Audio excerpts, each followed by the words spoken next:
All right, so what does the Bible say about the future? So we're not going to solve these problems right here tonight, but I want to address them for the good of the church. So there's a few things that the Bible says about the future that are clearly taught. They are not disputed by really any Bible-believing evangelical Christian. Now, they might be disputed by more liberal people that call themselves Christians, but they don't believe in the credibility of the Bible and so on. So they might say that Jesus isn't really coming again. This is just a metaphoric talk to give us a sense of expectation. Well, now it's pretty clear that he's coming again. So there's some things the Bible teaches about the future that are clear, that we can all agree on, we should all agree on. And that's these. Jesus will come again. He's coming again in visible, bodily form to consummate his eternal kingdom. The Bible says he's going to come on the clouds, and somehow, I know the earth's round and all this, but somehow we will all see him and know that he's come. There's going to be no doubt that he's returned. Okay? So when an airplane is flying through the clouds and it leaves a little, loop, you don't take a picture and put on Facebook that it's Jesus returning, right? When you're cooking your grilled cheese and the Virgin Mary somehow appears in it, don't sell it on eBay for lots of money like people have done. There'll be no doubt that Jesus is returning. So that's one thing that all Bible-believing Christians ought to agree on, is that he will come again in visible bodily form. So what are we to do in the meantime? Well, we're repeatedly told to watch or be ready, be prepared for his return. Now, what this doesn't mean is what the Thessalonians were doing, sitting around idly, not working because he could return at any moment. Paul strongly corrected that and said, people who have that kind of mindset that refuse to work and are idle, they shouldn't even eat. Christians are to work, they're to provide for their family, they're to go on living, but being ready for Christ to return. What does that mean? That means your heart should be prepared. You should live walking closely with Jesus, striving after the fruits of the Spirit, performing spiritual disciplines to grow in your sanctification and so on. So we're to live as if he could return at any moment and to do the work of the kingdom, which is proclaiming the gospel, caring for the poor, loving our neighbors, and meeting together as the church. Okay, that's what we're to do, but we're not to predict the exact timing. And I know this is tempting, and I know that there's lots of earthquakes, and I know there's global warming, and I know there's lots of typhoons and hurricanes, but we're explicitly told not to predict when he's coming. And people have been predicting Jesus' return since his ascent. And you know what? They've been wrong every single time. Because we can't do it. So it's dumbfounding that people continue to try to read the natural disasters and predict his coming. Now, does Matthew 24 say that certain kinds of those natural disasters will happen? Yes, but it doesn't give us a key or some magical lens to all of a sudden decipher when Jesus is coming. So you are wasting your time trying to predict when he comes, and you're wasting your time listening to anyone else who's trying to predict. But I guarantee you can always find people that are making a big deal about this. But Jesus himself said he didn't know. It was only for the Father to know. And that we don't know. We can't know. We're not to know. It's not God's will that we know. So we're to just watch, be ready, do the work of the kingdom in the meantime. So Jesus said no one knows the day or the hour, but we're to serve God faithfully so as not to be ashamed. How would we be ashamed? Well, if we've sat back idly and we've done nothing. We've never shared the gospel. We haven't pursued godliness and holiness. We haven't taken advantage of the Bible and our church to build a relationship with God and with one another. We would be ashamed when he comes because we've done nothing. We've not lived as a Christian. So we're to live as a Christian, serving him faithfully so that we're not ashamed when he comes back. And we'll welcome him and we'll be ready for him. If you're working hard and you get the boss calls the day off. It's a sweet thing, right? Well, when you're working hard doing the work of the kingdom and Christ returns, though you weren't expecting it, it's a sweet thing. You're not going to be disappointed that you were working too hard when he came. But you could be disappointed if you've done nothing because he's coming, so why bother? So the New Testament, makes clear, like, we're in the Old Testament too, you're to, get married, have kids, work your job, make plans. Like, don't presume upon the Lord. It says, if the Lord wills, I'll do these things. But you're to make plans. To invest. It's okay to have a retirement. John Piper says it's not sometimes, but he has good reasons for that and doesn't condemn it totally. So it's okay to plan for the future, even though Christ might return. All right? So work faithfully in the meantime, and don't build a mission strategy to usher in Jesus coming more quickly. We cannot obligate Christ to return. He's going to return when he wants to return. Now, I know in Matthew 24 it says something like, this gospel will be preached as a testimony to all nations, and then the end will come.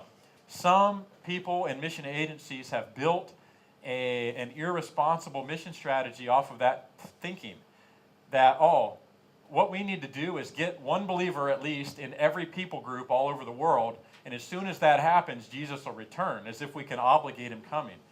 Well, there's lots of issues with that. Number one, we don't know how many people groups there are in the world.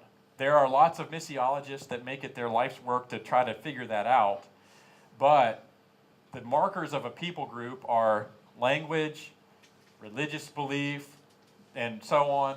Well, languages are dying, languages are merging, people groups are changing, merging, so you can't really know exactly how many there are, first of all. And there's disagreement within, even among missiologists. Some say there's 12,000, some say there's 24,000. The difference is, do we count social distinctions as well? So, for example, caste in India.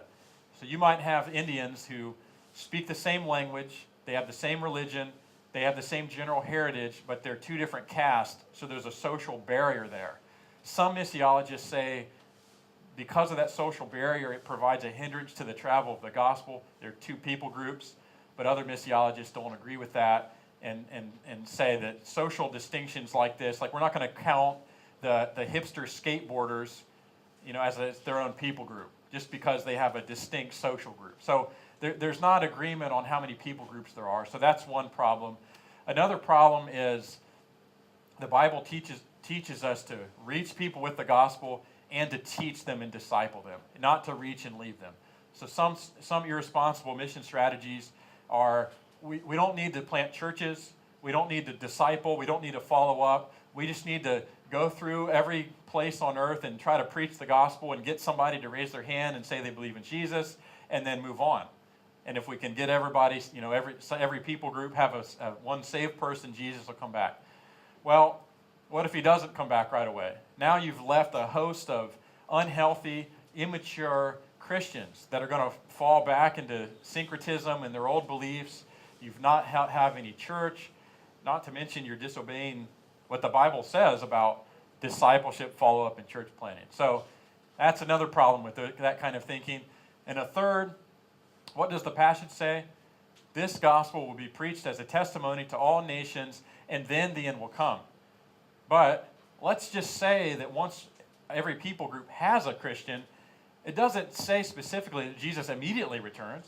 It just says, and then he returns. So what if he takes another 1,000 years and you've been irresponsible with your mission strategy? You are going to be the one that's responsible for that, not Jesus for delaying his return. So anyway, so don't build a mission strategy to usher Jesus' return in. I don't think that we can obligate his return. He will do it when he wants. When it says when the fullness of the Gentiles have come in, we don't know what that is. We just don't know. So in the meantime, we're to be faithful, preach the gospel, plant churches, disciple people, train them, and carry out the whole Great Commission, which is reaching and teaching, not reaching and leaving. So it's clearly taught that Jesus will return, but we don't know a lot of specific details about when and what's, how we can't usher that in.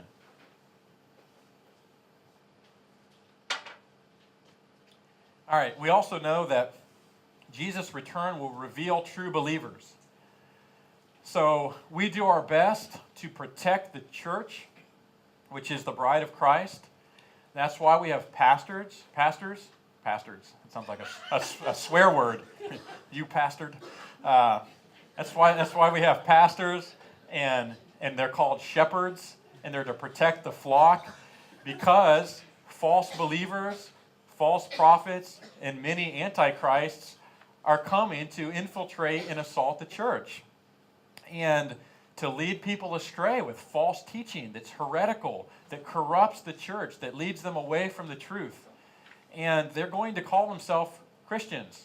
And that's why we take church membership seriously. You know, we want to, as best as we can, protect the purity of the church, which is the bride of Christ. And that's why we have doctrinal tests that the Bible lays out about confessing Christ. We test the spirits, which is one of our capstone passages. There's quite a bit of talk in the Bible about how to discern the church.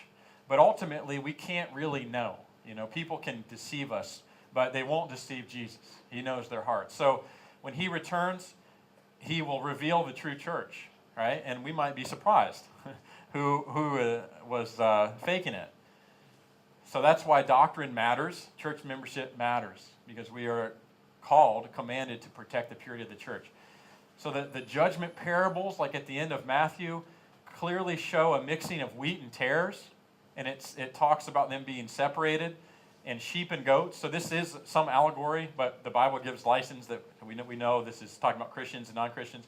Jesus will sort that out ultimately, but it doesn't mean that we are to naively and blindly welcome anyone and everybody into the church. Like I said, it gives us a number of ways to test the genuineness of people's faith in order to protect the church. So, but at the end of the day, you have to take people at their word. You need to be very careful about telling someone that they are a Christian or they're not a Christian, because you can be wrong, you can give them false assurance and so on. So, better to let them hold their life up to the Bible and let the Holy Spirit convict them, instead of you telling them you're not a Christian or you are. So Jesus will ultimately sort that out, but it doesn't mean we're to have nothing to do with it. So in the meantime, we are to shepherd the flock. That's what our pastors are for. That's what our shepherds are for. But even as normal believers, it's part of our job to know one another and know what we teach and know what we believe and correct one another, reprove one another when we find false teaching among our brothers and sisters. And it's not always an intentional false teaching. So I think I told you we had a doctrines class at my church in the U.S. where we took Wayne Grudem's smaller book that wasn't so huge, and it was just for ladies. And so my wife was teaching this women's doctrines class, which might sound boring, but it was really practical, and people liked it. And my wife, who's been in ministry for a long time and was on staff with Campus Crusade for Christ and has taken a few seminary classes, there was just some aspects of Christian doctrine that she hadn't thought about. And teaching doctrines class and reading what does the Bible actually have to say about angels and all of these things, it showed her that she had some wrong beliefs about things of God, right? So it was helpful. And as a Christian, we should welcome with open arms that kind of correction and reproof, because we don't want to be led astray, and we don't want to lead others astray. So we should be open to correction from our brothers and sisters and our pastors. But we're to provide that reproof in love and in gentleness and so on, not in harshness. So if we work together, it should be a good thing. All right, the Bible does teach that there will be a time of political, spiritual, and environmental distress. It definitely teaches this in several places, Matthew 24, 2 Thessalonians. But what are we supposed to do in the face of it? Well, to stand firm in our faith and continue to cling to Christ and proclaim the gospel. We aren't to use it to determine Jesus' imminent return or anything like that. So the Bible clearly teaches that there will be these things, but we don't know the time period. We don't necessarily know how long. there's been periods in the history of the church where there's been extreme persecution. I mean, the church has more martyrs today than ever before in history, but it's because there's more believers than ever before. So the per capita persecution of the church was much, much worse in like AD 100, 150 than it is now. And those people were convinced that Jesus was returning, but he didn't, right? So we don't know how long time persecution will last. I mean, it seems like it's getting pretty bad. I've got ISIS. Even in the U.S., there's all this government law coming against Christians, but we don't know how long it's going to last. What time period, the severity of it. We think it's been bad, but maybe it's going to be worse. We don't know. So we just know that it'll come, but we don't know any details about it. So again, we shouldn't use reading the signs of the times to say, oh, Jesus is coming right now. You don't know. So what do? Well, we're faithful in the middle of that. I mean, there was just another series of earthquakes in Nepal, apparently about 5 hours ago. I mean, that's terrible, right? The first one they had weakened the structures so badly. This one's probably even worse. Some years ago, in 2005, there was this tsunami that killed 200,000 people in Banda Aceh, Indonesia. Terrible things have happened that Christians have ministered in the midst of, and God has used those things to bring many, many, many people to faith in Jesus that were strongly, strongly opposed to him before. So we don't know God's purposes for some of these things, but we trust that he's a good God, he's a loving God, he's a sovereign God, and what he permits to happen, even in the form of natural disasters, is he has a plan for it. It doesn't mean he enjoys killing people or anything like that, but there's a plan for it. So as the church, we're to be ready to respond with hope, with relief, with love, with compassion, and people come to faith. And even if they don't, we're still to love them, right? We don't make people our projects, and we only care for them until they reject the gospel, then we say, forget you. We don't really do that. We love them unconditionally, as best as we're able. So we know that things are coming, and that's why we want to predict Jesus' return, but the disasters that come aren't to predict his return. We don't know exactly what they're for. So we're to stand firm and continue to be faithful in the midst of them. Next, we know clearly there's going to be a resurrection of the dead for believers and unbelievers. This is an issue where I've come across some Christians where they believe that Christians will have a new body and be resurrected, but they don't know that unbelievers will also be resurrected, right? So this is an area where we can be corrected from the Bible, because most of the time we don't all teach about the resurrection of non-believers in a sermon too much. So what does the Bible teach? Well, all persons, believers and unbelievers. Now, it doesn't say anything about pets, so don't tell your kids that their pets will be in heaven. We don't know, all right? We don't know. That's a matter of speculation, right? So we're not sure. But what we're sure of is that there will be a bodily resurrection of believers and unbelievers at the final judgment. So it's going to happen. Now, what if you're cremated? I don't know. But somehow there's going to be a resurrection even if you're cremated. Now, is it going to be your actual bones? It's hard to say. I mean, there's imagery in the Bible that makes it appear it will be your actual bones. Well, what about people whose bones are scattered all over the world? Is they going to come together? I don't know. This is where people go beyond the scriptures. It might be interesting, but it's not important for us to know if God hasn't revealed it to us in the scripture. So I don't know if you're cremated, but I would say this. I mean, it's kind of a joke, but I don't think it's unbiblical to cremate somebody. I know Christians that have struggled with that. If my tradition, whatever cultural tradition, is to cremate. Now I'm a Christian. How can they be resurrected if I cremate them? Well, I don't know, but we're not prohibited from cremating. So I would say it's okay to continue to cremate. It's not unbiblical, all right? But I don't know how they'll be resurrected. But it's okay. God will figure that one out. All right? We know that the righteous will be given glorified bodies that will be something like the bodies that we have. I mean, Jesus returned in a glorified body, and he looked normal, but he was able to do a few things that were not normal, right?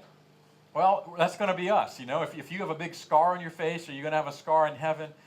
It's hard to say. I mean, Jesus retained his scars, of course, but what we do know, it's clearly so there won't be any more sickness, there won't be any more sorrow, there won't be any more suffering.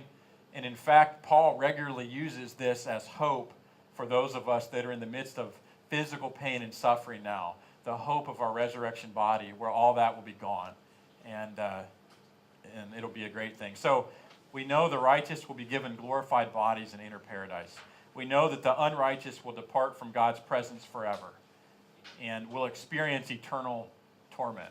There's some teaching within evangelicalism called annihilationism, which is where people would just cease to exist when they die, but we don't really have any clear biblical evidence. The most famous proponent of that was John Stott, who's an excellent pastor and writer and Christian. But one of his good friends, David Hasselgrave, who I know personally, who's like 180 years old right now, he was been friends with John Stott's dead, but David Hasselgrave was friends with John Stott for 50 years. And he said, I can't explain why John Stott took that view of annihilationism. He said, I think as he got older, his heart got bigger than his head.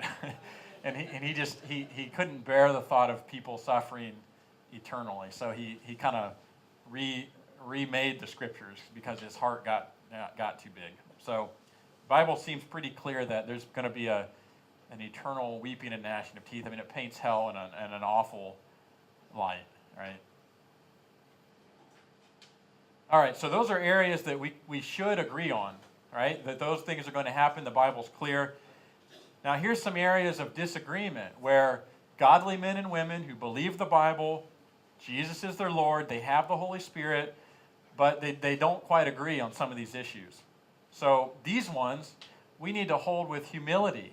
And this means we don't get arrogant in our position. We don't bash people who don't hold our position. We don't think they're lesser Christians. In fact, we can be friends, eat together, go to church together, be members of the same church. So we hold these with humility, knowing that godly, educated people disagree on what the Bible teaches. So we don't divide fellowship over them. One is the rapture, right? The removal of Christians from the earth. Is it going to happen before the Great Tribulation? Shortly after the Great Tribulation starts? After the Great Tribulation? We aren't completely sure. People have different opinions about that. Let me say this. Most Americans believe in a pre-tribulation rapture.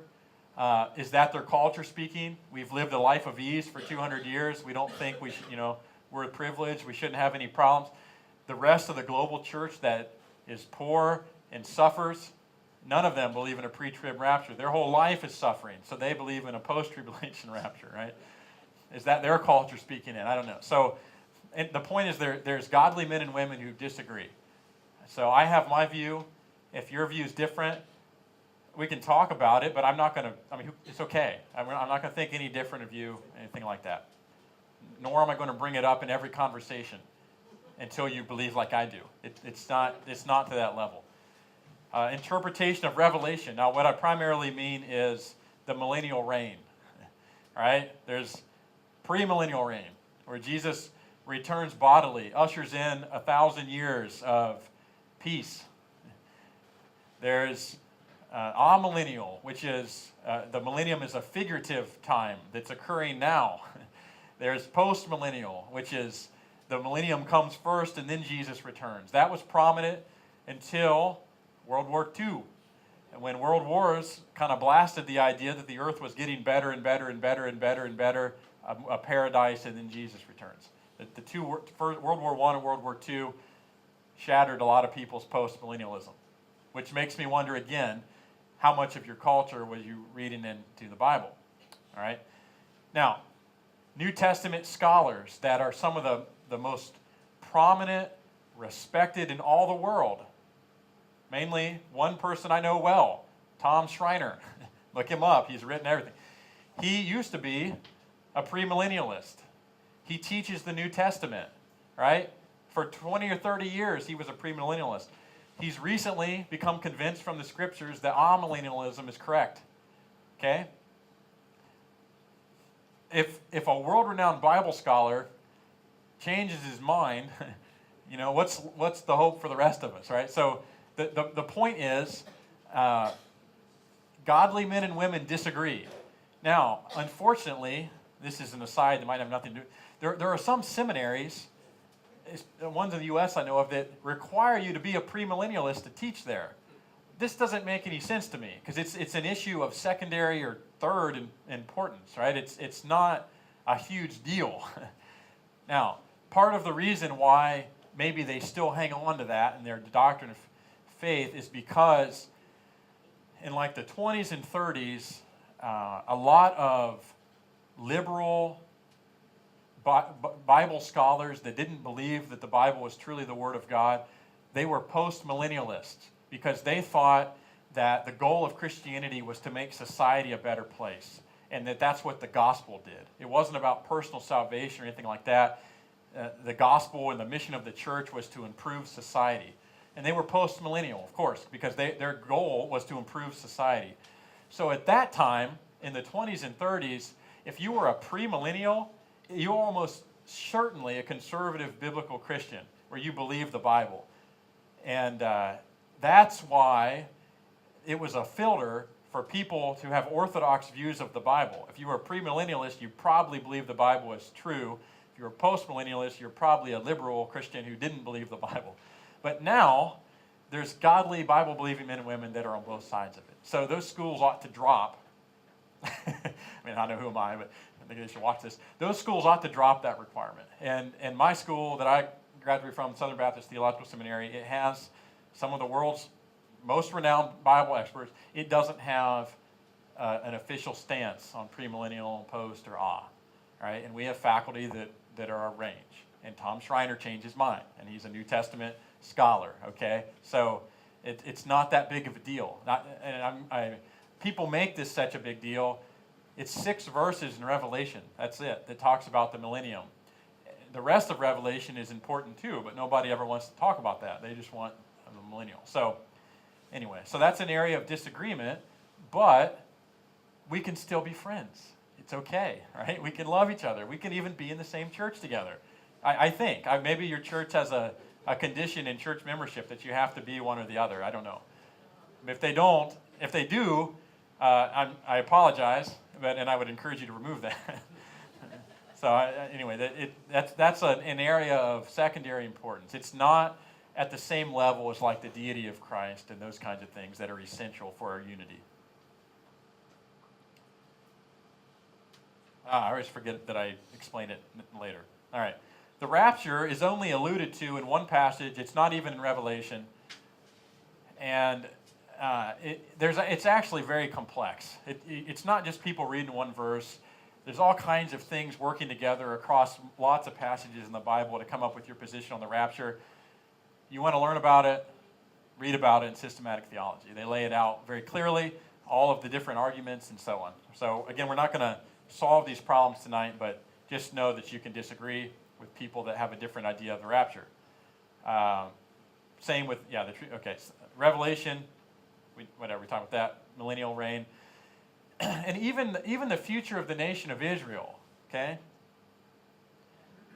This is a big one that people get extremely emotionally attached to and are very passionate about.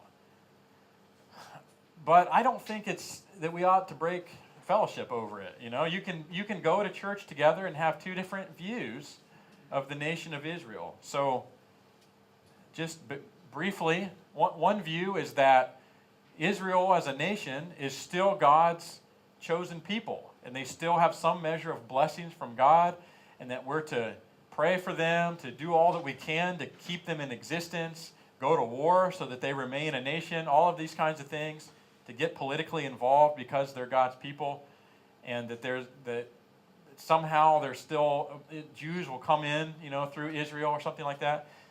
And the other view is that Jesus Christ is the true Israel, and anyone who believes in him in some way becomes Israel, right? So there's two different views about that. And then you have dispensationalists, which I won't get into. So anyway, the point is, if people believe differently about Israel, it's okay, and we can still love them and care for them and so on. I mean, some people would say Jews are off limits. We don't evangelize Jews because they don't respond to the gospel. God has already established his covenant with them. Now, I don't agree with that, and I would like to have a discussion about that, but I still wouldn't break fellowship, even with somebody that believes that. I pretty firmly believe that's wrong, but I can understand where they're coming from, and it's not a matter of their salvation necessarily. Now, it might be a matter of a Jewish person's salvation, but I'm not going to break fellowship with somebody that believes we shouldn't evangelize Jews, but I would like to talk about that issue with them. So, I have a friend who I knew from college who recently became convinced that Israel is completely separate from the church and all these blessings are still on Israel. All he ever does, like 8,000 times a day, is post on Facebook all of these news briefs from Israel, just constantly, but anyway, he's become convinced. So we're still friends, right? We're still friends. So that's a big issue, but you can still go to church with people that have a different view on Israel.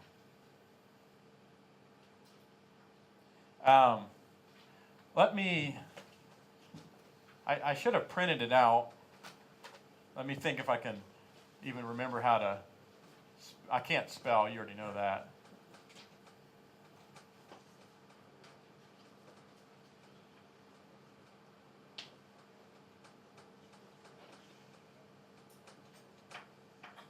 All right, you know when you go to the hospital and they do a triage on you and they look at you and they say, all right, is this condition an emergency? Is this life or death? If it is, we're going to treat you right away. I mean, you get placed at the top of the list. Now, I've been to the emergency room before. Somebody was in there holding their ear. They got cut off in a knife fight, and they had been sitting there for like 5 hours, right? So you get triage. Like, how serious is this issue? Is this life or death? Can you wait a while, or should we just send you home, right? Well, there's a theologian named Al Mohler, and he came up with a theological triage. And you can look this up on the internet. And basically what it is it's 3 levels of doctrinal importance that is very, very helpful for what should rally us as Christians. So first level issues are matters of life and death. I mean, this is issues of salvation.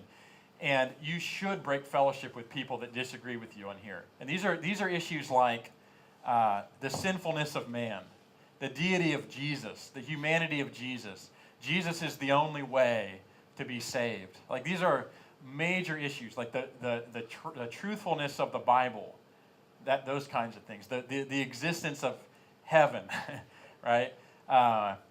So the need for salvation. These are issues where if you don't believe those things, it's very difficult that you could actually be a Christian. And you should not be church members with those kinds of people. I mean, they're denying central tenets of the faith. Like, some people might add in like the virgin birth. These are major issues. So Dr. Mohler has identified what are deal breakers as far as matters of salvation, all right? Then there's the secondary level. And these are things like mode of baptism. Do we baptize infants? Do we have to confess faith first, like a Baptist church? Do we dunk? Do we sprinkle? Do we pour? Those kinds of issues. Maybe church government, where, do we have elders? Do we have a presbytery, a board of bishops? Are we congregationally led? Those kinds of issues.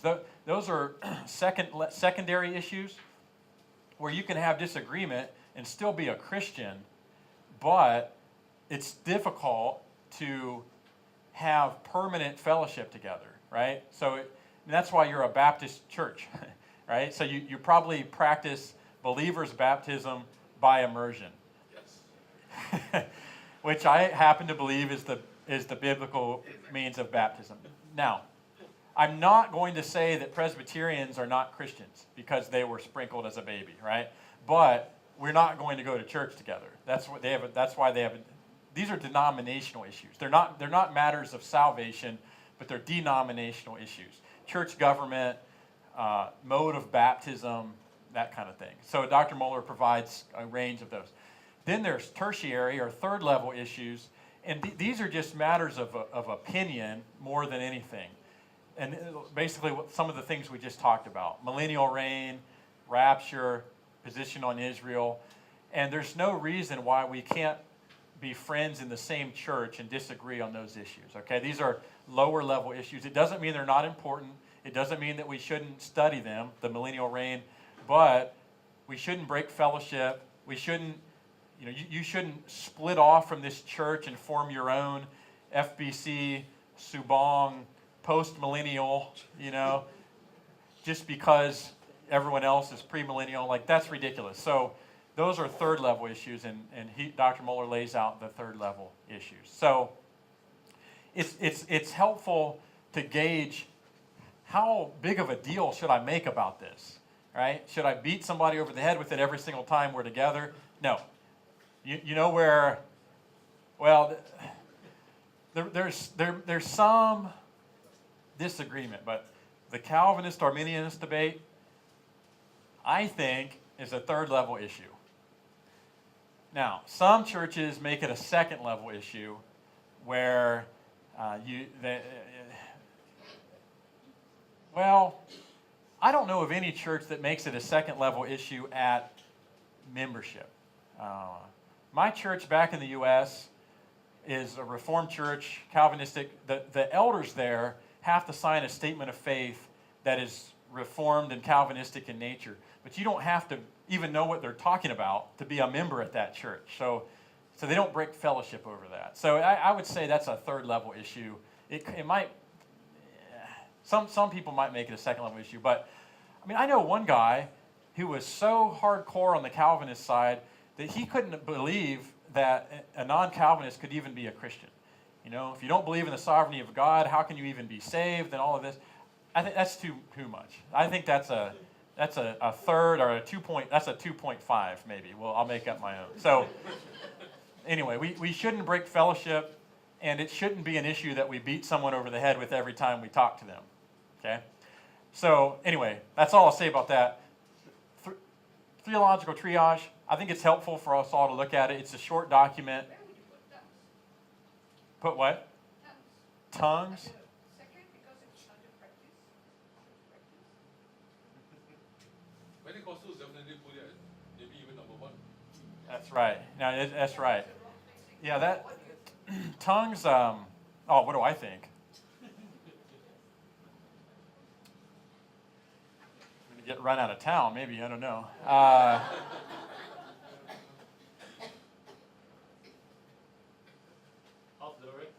No, it's okay. I haven't thought about this, so I would, if everybody believed like I did, I would be comfortable with it being third level. But, clearly, if somebody says that speaking in tongues is evidence of your salvation, I don't believe that. So we couldn't agree, even though, and here's the thing. If I was a pastor of a church, I wouldn't let somebody be a member of my church if they thought that speaking in tongues was evidence of salvation, because that's guaranteed to cause disunity immediately, right? I would tell that kind of person I disagree with that. I don't think the scriptures support that. I'm not going to say you're not a Christian, though, so I guess I would put it at second level. But I would say, for the good of all of us, you really ought to go to a church that agrees with your belief. And I would not be comfortable having a member that believed that you must speak in tongues as evidence of salvation. All right, I don't believe that. So I would put it at third level, but I understand and I respect people that would put it at second level and would make it a denominational issue.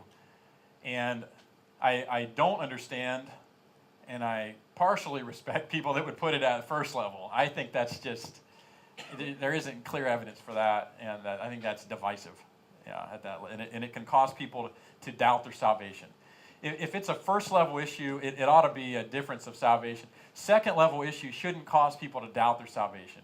If somebody believes in, they're a Presbyterian and they sprinkle baptism, I mean, you can disagree with them, but you shouldn't cause them to doubt their salvation just because they haven't been believers back. Now, you might say, are you being obedient to the scriptures, or is that the most accurate or biblical kind of, but you shouldn't challenge their salvation on a second level issue, okay? So, yeah, I guess that's what I'll say. About tongues. All right. I have friends that speak in tongues. I have not spoken in tongues myself, but I have witnessed it many times in lots of different places. So, all right. Okay, so theological triage can be helpful. What we just covered is what the Bible clearly teaches, among other things like the deity of Christ and so on. So that's a good place to leave you, because we talked about interpretation, right? People are going to disagree on some of these issues. So when we disagree, where can we still be friends, and where is it a big issue? Because our interpretation might lead us to different positions. So we can use this to help us know how we should handle one another when we disagree, okay?